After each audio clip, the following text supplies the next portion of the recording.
It's been quite some time since I last covered a Sunbracers Warlock build. In fact, the last time I covered one was almost a year and a half ago, but today we're reviving this build to make it one of the best ad clearing builds in the game for all types of PvE content. Now I don't know if this thing will get nerfed, but as of recording this on the 27th of March, it's pretty OP.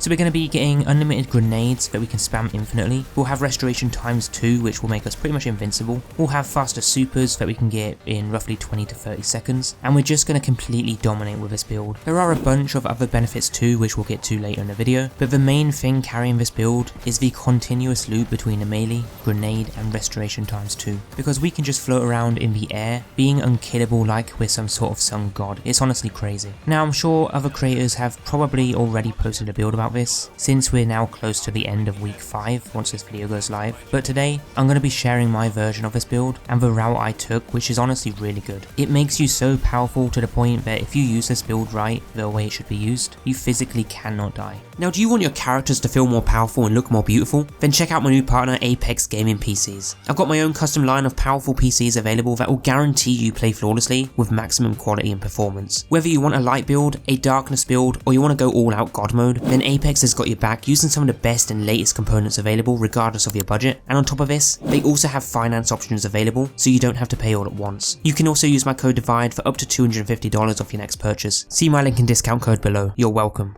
Now there are so many builds for Solar Warlocks alone, let alone every subclass in the game, so if you guys find this video useful and you like these sort of builds, then be sure to check out the full collection of new and updated builds down in the playlist below, as I do create them weekly here on the channel and you guys might just find your new best build in there. But for this one today, we're going to be taking advantage of the Sunbracers exotic on the Solar subclass for the Warlock, which is going to allow us to get infinite grenades, and when I say infinite grenades, I mean literally infinite grenades. Now I've noticed that in some rare cases, the melee kill doesn't actually count as a melee kill, which then doesn't trigger the Sunbracers to give us those unlimited grenades, but later in the video you'll understand how the gameplay loop of this build works, which will counter any issue that we run into. Now the way you'll use this build and the way it works is you'll start by killing an enemy with your melee ability. This will activate the Sunbracers ready perk, granting us unlimited grenades. You'll then consume the first grenade right afterwards, which will give us heat rises and a cure times 2, which right after that you'll then phoenix dive to the ground, which will give us restoration times 2 for 5 seconds. By the time all of this is done, you'll still have a second or two with your unlimited grenades, so you'll glide in the air and continuously spam grenades to kill enemies. This will refill our melee charge, give us faster supers, generate orbs of power to a whole new scale, and will also get our class ability back insanely fast too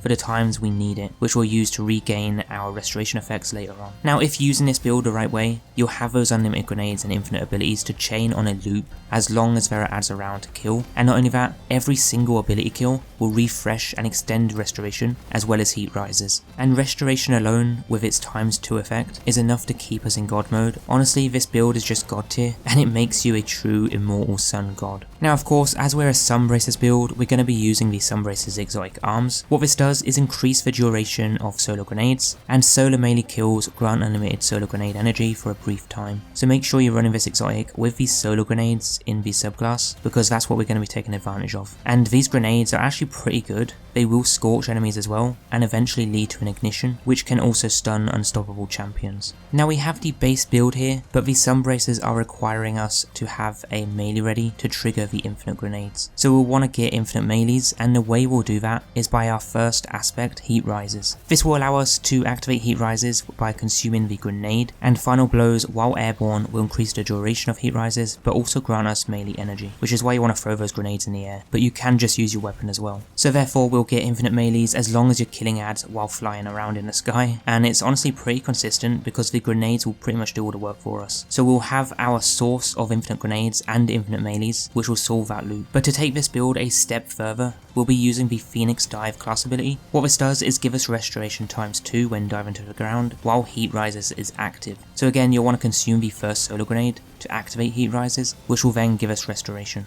Now the second aspect I'm running is Touch of Flame, so our solar grenades can be improved by lasting longer, and because we're using the Ember of Singeing fragment, all those enemies being scorched by those grenades are going to give us class ability energy, which in turn means infinite abilities for all our abilities. So infinite restoration, infinite grenades, and and of course, infinite orbs of power, which we'll get to soon, but we're going to be using Ember of Resolve as well, the new fragment, so that Solar Grenade Final Blows cure us. You don't need this on, but it just helps you if for some reason you lose your restoration buff, which will help you in more harder content. The next fragment is Ember of Solace, so that our restoration effects have increased duration, and Ember of Imperium, so that we can extend those effects. This one you 100% want on to maintain that restoration. You can swap out the Resolve fragment if you want to. If you do that, I'd suggest the Ember of Ashes to apply more Scorch stacks. This will make it easier to add clear in harder content if you do end up taking this into things like a Master or Grandmaster Nightfall. But for the super ability, you can either go with a Well of Radiance or the Dawnblade, it doesn't really matter. I tend to go with the Well as a backup if things go south. And as for the melee ability, again you can go with whatever one you prefer, both are just as good in my opinion. Now weapon wise, you want to go with solar weapons, ideally special or heavy ones, because killing adds with these will also extend the restoration, which is the main thing carrying this build, as that is what keeps us alive and constantly regenerating our health. But as you can see, I don't always use solar weapons, so you're not required to. It'll just be more effective if you do, especially in harder content. Now since we're not actually relying on artifact perks, you can use this build freely in any season that you're playing, which makes this build worth having on your 10 loadout shelf. I think it does a fantastic job at ad clearing, and not only that, you're providing yourself and allies with infinite orbs of power, which means faster supers and abilities for your allies too. So the next important thing you want with this build is a firepower mod in the arms. This will create an orb of power on every single grenade kill, and this thing is by far the most OP mod I've ever seen in the game. But if you really want to go all out super energy, throw on 3 of these, but I just don't think it's needed, so you should stick on 2 momentum transfer mods, because this will give us our melee back, which we need in order to trigger those infinite grenades. So I'd make sure you have those on. Now because we want our super back as quick as possible, at least I hope you do, then you'll want to have the Ashes to Assets mod slotted on in the helmet. I have 2 of these on, you can even run 3 if you want to, but the third mod I have is Dynamo, as we'll be using our class ability often anyway as well. For the leg armor, I have 3 ability cooldown mods, so that we can make the most of these orbs that we're generating to get energy to our abilities. Again, it's not needed, but I thought if we're going all out with this build, then we're going all out, right? So that's why I'm using those, just for that extra ability energy, in case you do screw up somehow. And of course, going into endgame PvE with this build isn't going to be as effective as doing a legend activity or something, so again, it will just help a lot. Class armor, again, I have more cooldown mods, but you are free to use whatever you want. You could even use the utility kickstart mods if you want to, which will help you get your class ability back quicker, but honestly, I just don't think it's needed. So it's up to you what you want to slot on, but for chest armor, we just have our damage resist mods. Now I'm using 100 discipline and aiming for 100 recovery, and you might think, well, what's the point of that if we're getting unlimited abilities? Well, the reason for that is because in easy content, sure, getting this build to work effectively is no problem, but taking this into end game master content whilst underpowered,